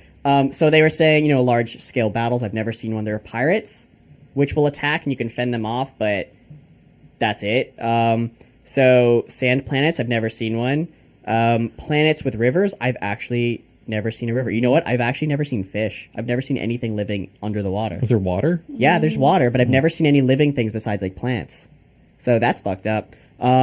So yeah, no rivers. There are large structures, but there aren't cool things like crashed giant freighters. There's no hacking, locked doors. You can use bypass chips, but there's no like actual hacking. There's no radio Which they chatter. said there would be. Yeah, no radio chatter. These are all things they promised would be. There's no radio chatter, and there's no interacting with other humans. And like day one, 2 people got together on the same planet, on the same point, were staring at each other, could not see them. You can't even interact. And they were promising you could join other players in battles and friends and stuff. And they did say repeatedly that it would be unlikely you'd be able to But find you could anybody. still- but if you did, you could. They said straight up, like, will I be able to see my friend? Yes. Like, I mean, so all of these things, the problem is they were all implemented. They were all in the game, but they removed them because I can clearly see a lot of the remnants. Like, Sentinels are supposed to have these giant ATST-looking walkers. I've never seen one, and I can't get to that level. They do have ships, though, which would chase me into the atmosphere and killed me.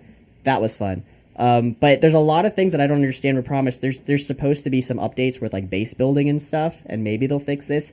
And I don't want to outright blame the company that made this game, because if you look at who's developed such an enormous game, it's a very tiny crew. And it was only ever meant to be like a little indie thing like Minecraft that was never supposed to be like a triple A game. But And they got sucked up in the Sony. Sony promised them the world and we're like, okay, we're going to give you all this marketing power. We're going to put all of our money behind this. We're going to do all this. And they still have a small team. And There's clips of this guy on Stephen Colbert. Yeah, and it's all because of Sony. Saying things that aren't true, I might add. And I feel, or didn't end up happening, I suppose. I feel is the like best way to all phrase of it. these things are in the game, but they were not really, they're not really done. And they didn't want to delay anymore because Sony's like, you got to put a timeline on this. You got to do it. You got to do it. So I want to blame Sony more than I do I the feel like it company. would have been fine if they weren't trying feel like so they were hard. forced. Like if they were just focusing on what they knew that they were going to be able to deliver. They probably were like, yes, you can land on asteroids because you could. I don't see why you couldn't. Now they still see, like, if you've already found a planet, changed the name, named the animals, and Oh, if someone else finds that planet, I've already found a planet that someone else you can't found. change their stuff, right? No, someone else discovered it. I can never Perfect. discover it. Okay, So that's in there. Yeah, because I know, like, we were going around finding stuff, but we haven't found anybody else's stuff yet.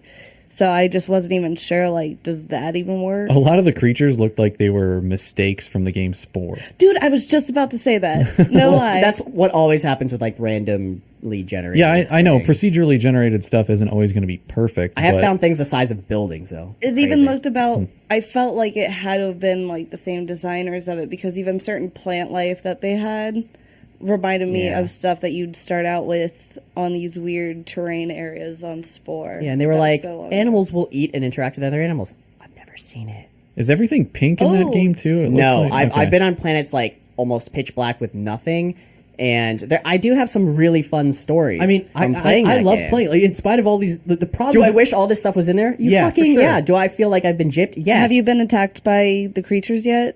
I've been attacked by monsters and things like little aliens that were just dicks. Yeah, I saw, like, a couple Yeah. things, like, get afraid of something. It was, like, chased by something, and then when I was trying to do something, it ended up, like, attacking me, and I was just like, And it is What the hell? it is repetitive. Sometimes you'll find a planet where you see the exact same plants but with like a different color palette, and you're like, oh god. But I've seen planets that I've never seen again with giant pyramids and like floating plants in the sky with rare materials that people online don't even know how to find. haven't even seen that yet. And I have found them, and like Yeah. people like we've never seen this, and I found them floating in the air in like weird plants and That's stuff. So super it's cool. Hmm. And like I said, like I was just fucking around and the Sentinels attacked me, so I was like, I'm going to escape into space. They're not going to chase me. And one fucking Sentinel ship warped in, took him out, and then 4 more came in. I flew into the atmosphere, but they killed me, and so basically I died and restarted on the planet with my ship crashed.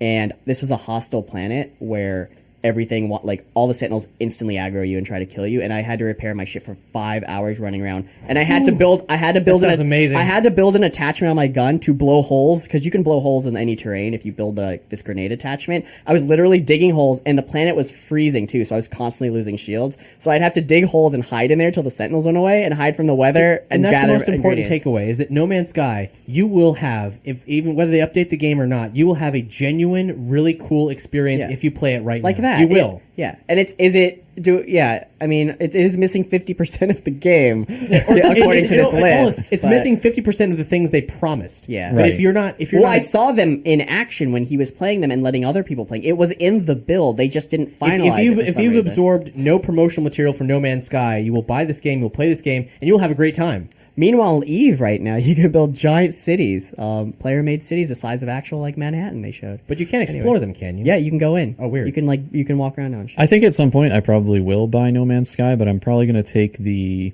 approach that I did with Destiny and wait about a Yeah. year after they fix everything, and then it's $20. They're gonna update and make it so you can like build actual structures and stuff. But I actually want the original stuff first, so we'll see what happens with that. The planet I first started on was covered in fucking toxic gas, and I had to keep hiding in my ship till my shields were filled and I could breathe again, and then run out and try to fix my ship again. It That's was great. actually really fun. I was I like, love that. what is happening? Will you get bored of it if it's the same thing over and over again for 100 hours? Maybe, but you can also try to actually do the main story and not fuck around on planets. I found planets like covered in money, yo. Covered in money. There's like really rare objects in the universe, and I found a planet covered in them. What do you do with the nonstop. money? And I go to the starbase and sell them so I can try to buy a ship with actual fucking cargo space. But basically, every time I would grab one of these items off the planet, instantly I'd get like the equivalent of 3 stars of Grand Theft So when Auto. you go on one of these bases, when you dock with There's it a star or base in whatever, every solar system. That's okay. One, that's stupid. Two, do you just dock into it and it shows like a menu and you just start buying and No, selling you stuff? get out. Or? You get out and you find the NPC or there's like a little there's a global hub where you can sell things and other players I think can buy them or something like that. But there's a hub where you can go in there and just buy items and sell items. Okay, and you can actually every I was ship. worried that it was just going to be like you'd go dock and then like there'd be a there's menu that came up and that's all No, your there's interaction. It with is a the- little sparse. Like the game is very like a solitary kind of experience where there's barely any like life, any NPCs. But in bases, there are a lot of NPC ships that'll land, and you can trade with them or actually barter for their ship too, which could be really. I spent like 10 hours and I saved up $5 million, yo, and I found this awesome ship and bought it, and immediately this huge ship landed worth $20 million, and I was like, "Fuck you!" It's like bigger than my ship. My ship's huge, dude. Huge. That's all I'm saying. It's huge. It's huge. Well, But I'm gonna still keep playing it and switching between that and Neverwinter. with that, we got to go. We're at time. We're way past time. We're running over. So let's say goodbye. Bye. So Goodbye. long, farewell. Oh. That was a really good ending. Goodbye. Bye. Everyone say bye at the same time. Bye, guys. I guess. Why, thank you for watching our video. Please click the like button and subscribe. Since you enjoyed our video, you really should subscribe, or else you're just a jerk. Do you want more Nerdy Show merchandise too? Because we have a store. You can buy stickers and you can buy shirts, and yeah, you can do all sorts of things on our store with money. If you've got any, We if like not, money. But if you don't have money, just subscribe and like us, because that'll help us try to get money so we can make more episodes. I don't know how it gets us more money, but people tell me YouTube money exists. I've never seen it. I thought it was Bitcoins. Internet money? Bitcoins are like $600 each now, guys, so we got to get in on that. It's dangerous. Yeah. Okay. Thanks. Well, thanks everybody. Bye. Bye.